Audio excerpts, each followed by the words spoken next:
Oui, ces jours-ci, nous allons entamer avec la série de, des enseignements que nous allons donner sur le message et sur la Bible. Parce qu'on a compris que beaucoup de gens ne maîtrisent pas la Bible. C'est pourquoi ils sont trompés facilement.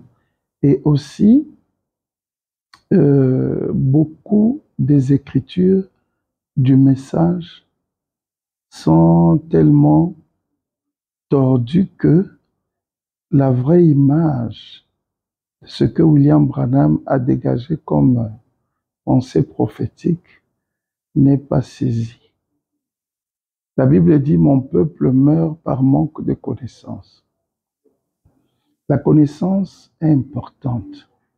C'est pourquoi dans la pyramide des vertus, qu'on appelle communément la statue de l'homme parfait, donc cette pyramide-là de vertus, c'est pas pour rien qu'on a placé la vertu appelée la connaissance. William Branham dit, quand vous avez la connaissance de Dieu dans cette pyramide-là, plus personne ne peut vous tromper.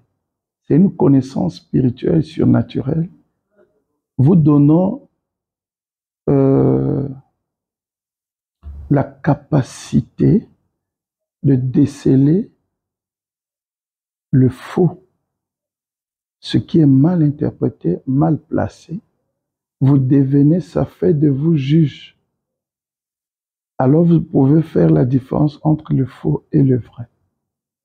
Nous allons développer un peu beaucoup de sujets. Alors ces séries de réunions seront données pas comme quelque chose de grand. Mais nous allons prendre des choses élémentaires du message, des bases qui pourront vous aider jusqu'à ce que vous quittez la terre. Pour ne pas dire des bases éternelles du message. Au point où vous allez voir, comme la Bible dit, les élus ne seront jamais séduits. On n'est pas séduit parce que on va beaucoup à l'église. Non. Tu peux penser que tu es élu et que ce verset-là s'accomplira dans ta vie, mais alors que tu es séduit et tu es trompé, bêtement. William Branham dit, pourquoi est-ce que les élus ne seront pas séduits? C'est parce qu'ils sont la parole. Ça répond à ce que Jésus avait dit, si ma parole demeure en vous et que vous demeurez dans ma parole.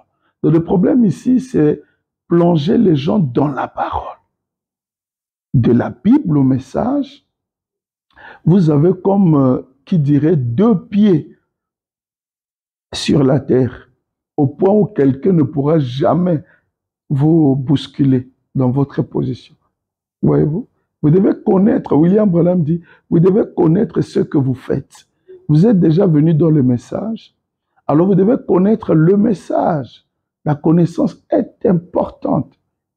Depuis dans l'Ancien Testament, il y a une prophétie nous concernant. Nous, les gentils, au temps de la fin, Daniel avait dit, la connaissance augmentera pour ceux qui connaîtront leur Dieu.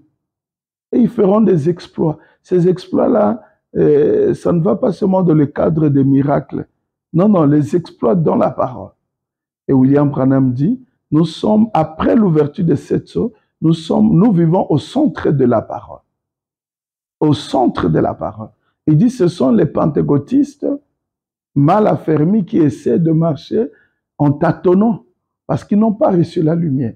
Mais nous, toi et moi, nous avions reçu la lumière du temps du soir.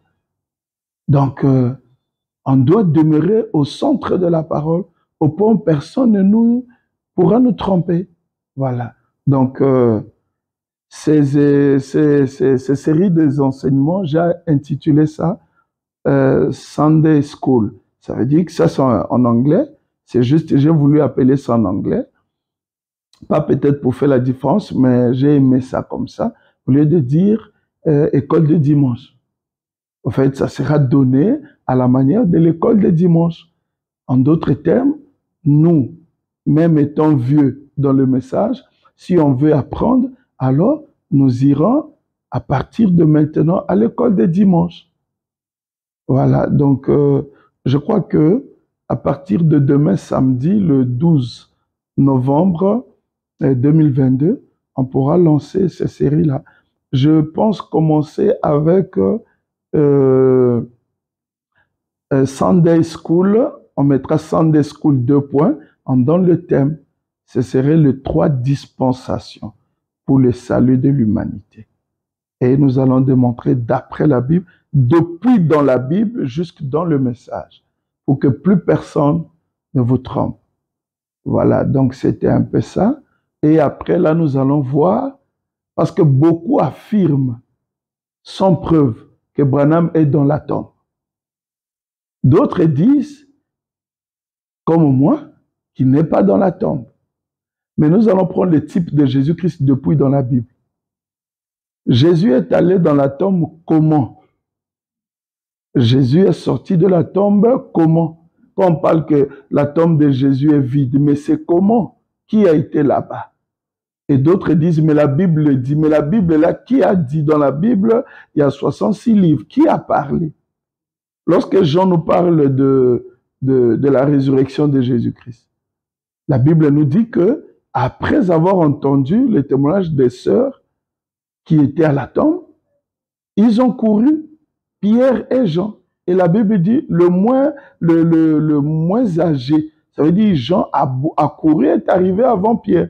Et quand ils arrivent, ils n'ont pas trouvé Jésus. Ils ont trouvé des linceuls. Ça veut dire le linge avec lequel Jésus était enroulé. Mais ils n'ont pas trouvé Jésus. Oui, c'était aussi une preuve, mais la preuve n'était pas totale. Quand lui, Jean, explique que après cela, Jésus est sorti, il a fait ceci, ce n'est pas Jean qui a vu ça.